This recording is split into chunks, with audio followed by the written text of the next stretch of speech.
So I went to Megacon London as my first event of 2026, and today we're going to get into it. We're going to talk about what went good, what went bad, and my thoughts on the experience. So if you don't know, Megacon is a convention that happens across the UK. There's Megacon London, Manchester, Birmingham? Yeah, Birmingham, I'm doing Birmingham. There was Dublin, I did Megacon Farnborough last year. Megacon Farnborough didn't work well for me. It didn't work well for me at all. It was the first time they'd done that event and I didn't make money. I lost money, actually. Quite a bit of money, actually. So coming into this year, I was a bit apprehensive. Although my stock has changed a little bit since Farnborough, and I've heard really good things about the London event, I was still a bit apprehensive about whether it would be good or not. Right? I think everyone can have their own unique experience, but talking to vendors who were at Farnborough, they did say that London's a lot busier. So I had high hopes.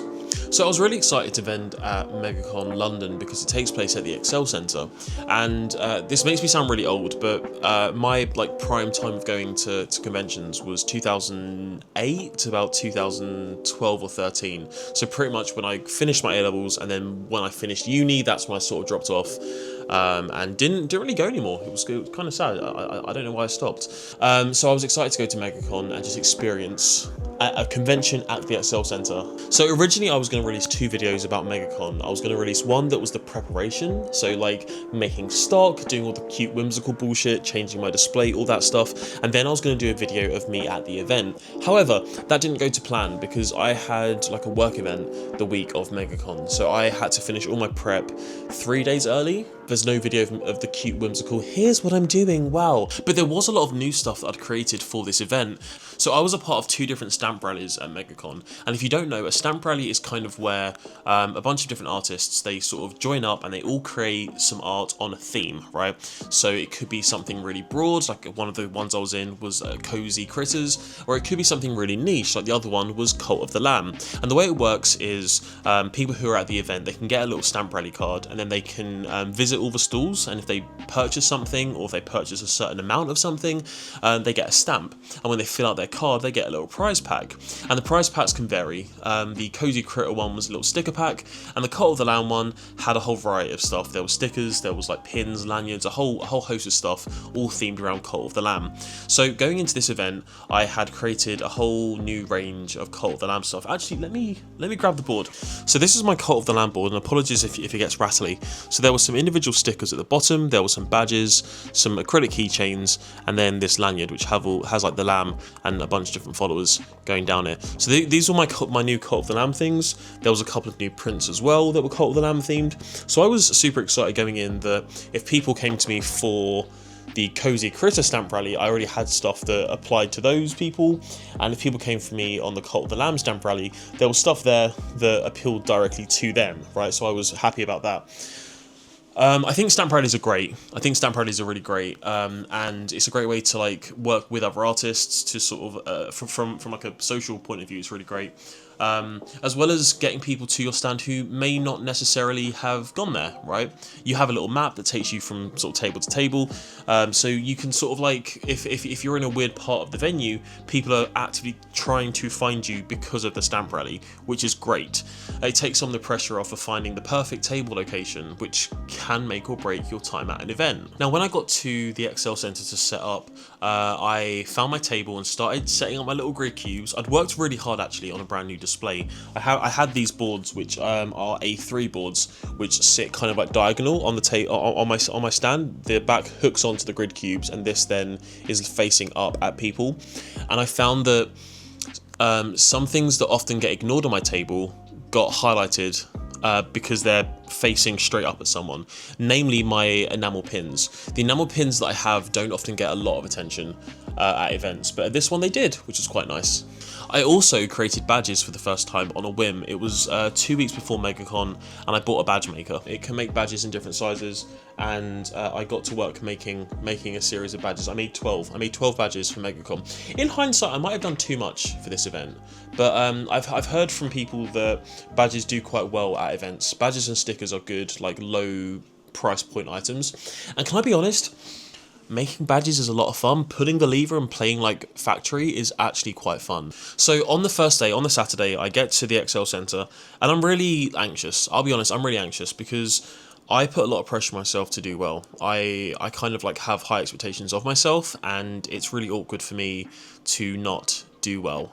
I find it really embarrassing to flop, and I feel like the two big events that I did last year were Megacon Farnborough, where I lost quite a bit of money, and Hyper Japan, where I lost even more money. And in fact, because of those two big events that were both failures, for lack of a better word, I barely made any money at events last year. I think it works out that the profits I made from events could buy me a cup of coffee. So a whole year of events and I could buy one cup of coffee. That's upsetting. So I was really anxious going in that it would be another failure. But I didn't need to worry, because within the first hour, I already had like a steady flow of sales, which was really, really nice.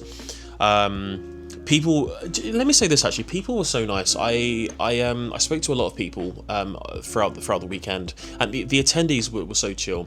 It was a busy event, don't get me wrong, but it wasn't crowded. I was able to have conversations with people. People were able to have conversations on the aisle, like other cosplayers of other cosplayers, without blocking the whole aisle off. I hate that. Let me say this, if you are organising an event, please make the aisles wide enough for people to have conversations. It is so annoying if you're at a table and two people start talking next to your table, which then means there's a big block and everyone sort of has to like.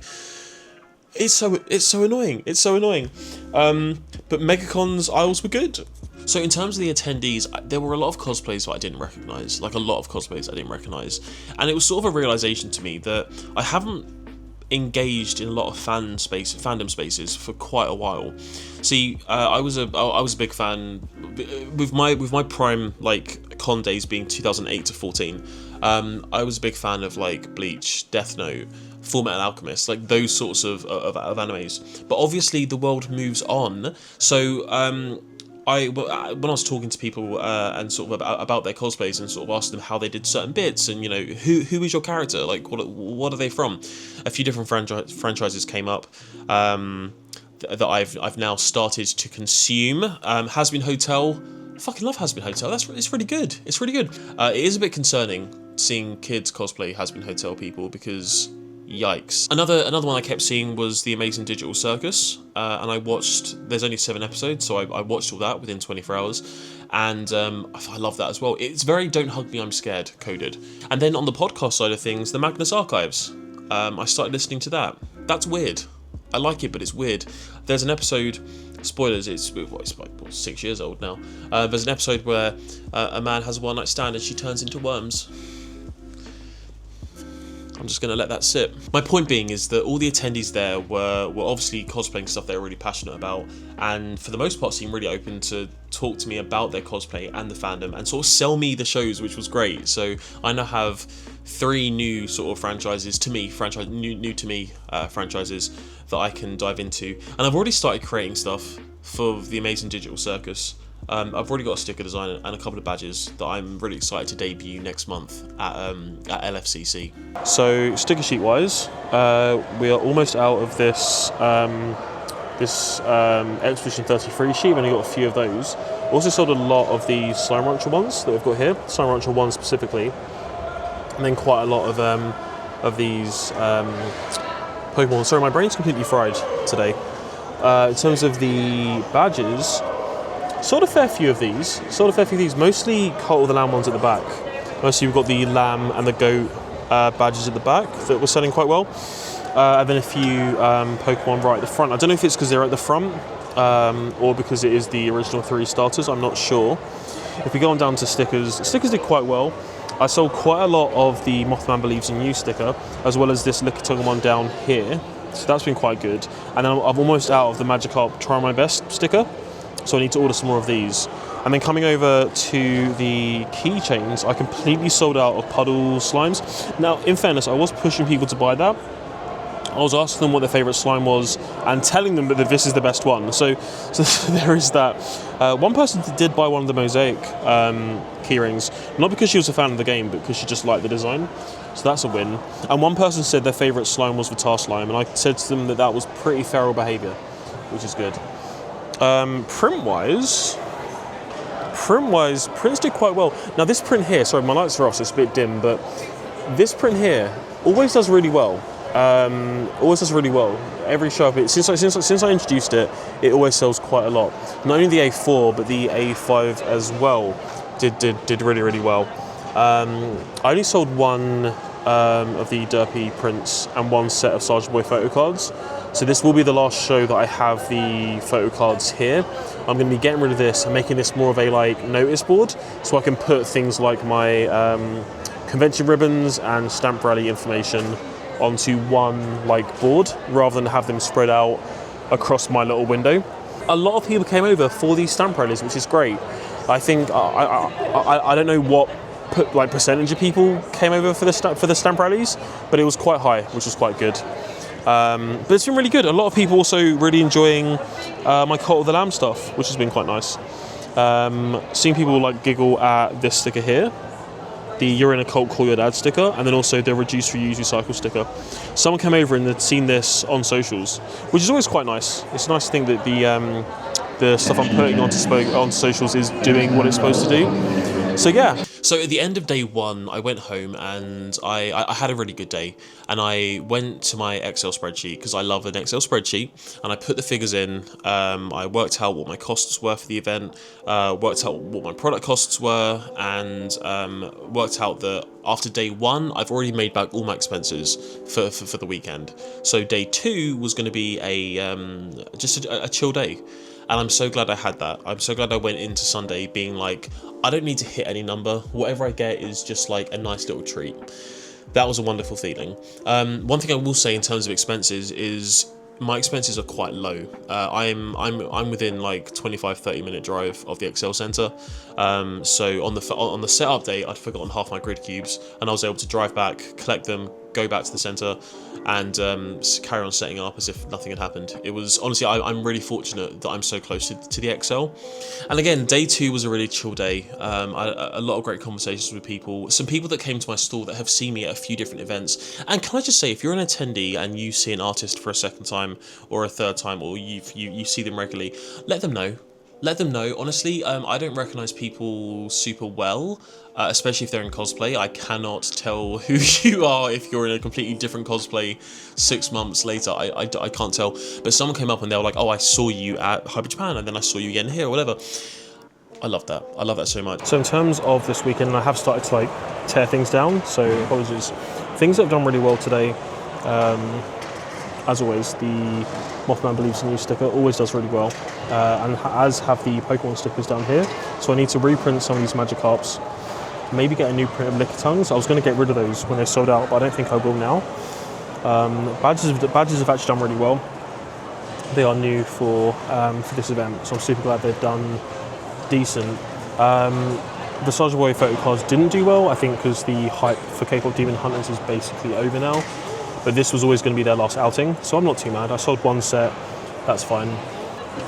Then in terms of the rest of my stuff, Cult of the Lamb stuff did pretty decent. I didn't sell really any of these Poop Bowl badges. I thought it was funny.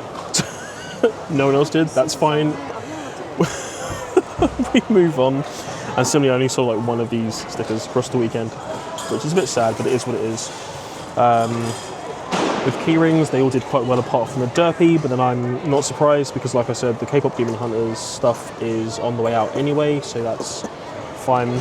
And surprisingly, my enamel pins did really well compared to other events. I think having them right at the front and facing people was a massive help, whereas normally they're sort of like to one side and pointing flat, so they did really well. But this is like the last look at my stand before I take the rest of it down. There we go, how is she? How is she? So the day wrapped up, and then it was time to pack up and go home, which again was a pretty quick process. My stand doesn't take too long to tear down because all my stuff is attached to these boards. It's really quick for me to just take the boards apart, stack them up, and then put them in the car. So as for my general thoughts about Megacon London, let's do what I normally do on my short form videos over on TikTok, where I'm going to go into the pros, the cons, and then some of the figures as well.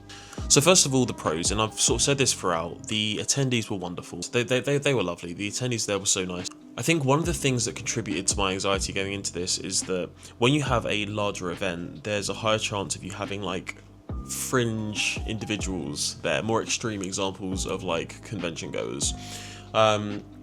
Listen, we're all weirdos. We're all weirdos there, but some people are like, a bit much. A bit much. Now, I don't know if I should say this, but I'm gonna. There was someone there who was going to the Artist Alley tables and kind of like saying, hey, can I review your art? He wasn't an artist, he was just an attendee. And then he would basically try and borderline rage bait the people. So if on one table he would say that they need to draw like women with bigger breasts. And on another table, he would say, your stuff is too sexualized. Why is all your stuff women with big breasts? Very strange, very peculiar, very interesting.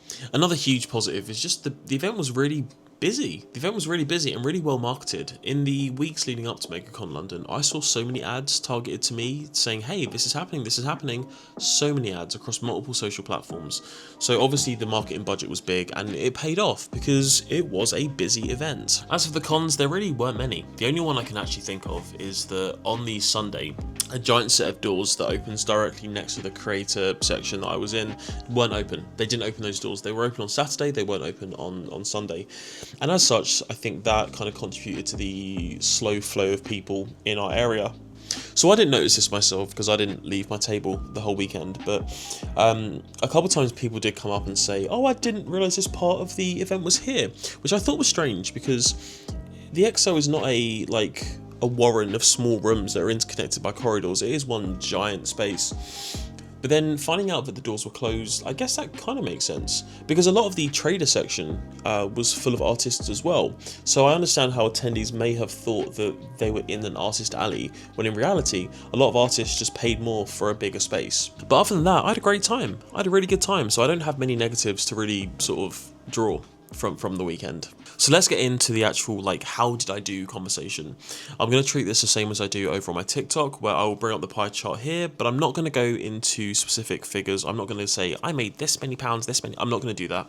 But the pie chart should give you a decent indication as to how I actually did. So let's start with the breakdown between cash and card. And at this event, I took about 20% cash and the rest of it was on card. This is kind of typical to what I kind of expected to see. Now I know that some people prefer to take cash versus card, but I always find it such a hassle to go and deposit cash at a bank, so I'm kind of glad to have quite a high card number here. Next, we're going to add in our product costs and our card fees, and again, the breakdown here is pretty nice. A lot of the things I was selling this time around, I was making here rather than getting made externally. Now, I am changing how I make stickers. I'll have a video out in the next week or so about that. Essentially, I've taken some of the money that I earned from Megacon and invested in a laminator and getting some lamination film that I can use for this. I think it might be a better way of creating stickers and will allow me to say that my stickers are waterproof and dishwasher safe versus just saying that they're water resistant. I also think it might reduce the cost compared to using the cold lamination film, but let's not get into that now. We'll talk about that another time. Next up, we've got the accommodation, travel and parking expenses. And now there's no accommodation needed here because I live down the road, so that's a zero, doesn't exist. And as for the petrol cost, that was also quite low as well because, again, it's a pretty short journey. The big expense here was parking. Now, parking at the XL Centre, I remember, here's the thing, a lot of this is rose-tinted glasses from me remembering an XL from 2010, but I remember driving to the XL Centre and just rocking up and parking and not paying too much and being there for the day. I remember that so clearly, taking my rubbish car and just rocking up and then I'm there. You have to pre-book now, and it's with a third-party company, and the price for a day parking there is £30.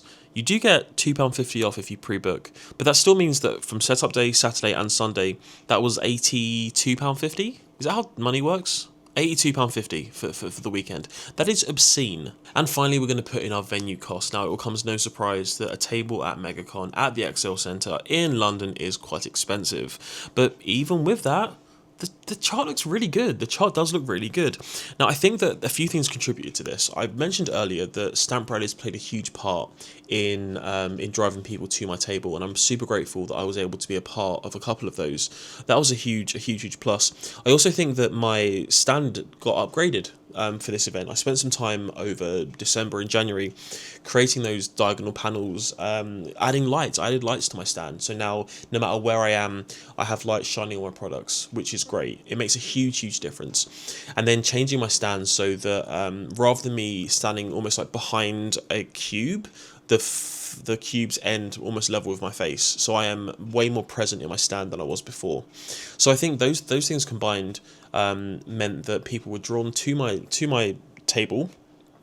I think it flowed really well. I think the products I had were really good, and I'm excited to upgrade it again, hopefully for next month, if not the month after. But that's my review of Megacon London. That was my experience. Did I have a good time there? Absolutely. Will I go again? 100%. I'd be stupid not to. It is so close to me. The table is expensive in the grand scheme of things, but like the amount of people that are there and the vibe is that's what I want from events, if I'm being perfectly honest. I might even spring for a slightly more expensive table next time, because there did seem to be more traffic in those locations. It's a like prime real estate kind of thing. But even if I just got an artist table again, I think I would still have a wonderful time and make okay money. I think if I'm gonna sort of zoom out for a second and look at this event, not as an event, but from Prady Mocha in general, I think I needed this. I know that sounds really cheesy, I know it's really corny, but I think I genuinely needed an event where I could say, actually, you know what, I went there and I made money, and I don't have to now justify why things were a flop. I was worried that I wasn't ready for big events, and this event here has proved to me that no, I am. I am ready for these events, and let's do it. But that is all for today. Thank you so much for watching. Like I said, my next video is going to be on creating stickers and sticker sheets. If you're interested in that sort of thing, drop a subscribe down below, or just interact in some way. I think the algorithm then pushes my videos to you. So if you want to see that, do something like comment, I don't know, whatever, YouTube things, like the video, whatever, you get it. But yeah, I hope this was helpful, hope this was useful, hope you enjoyed it, and until next time, thank you so much for being here, and I will see you later. Goodbye!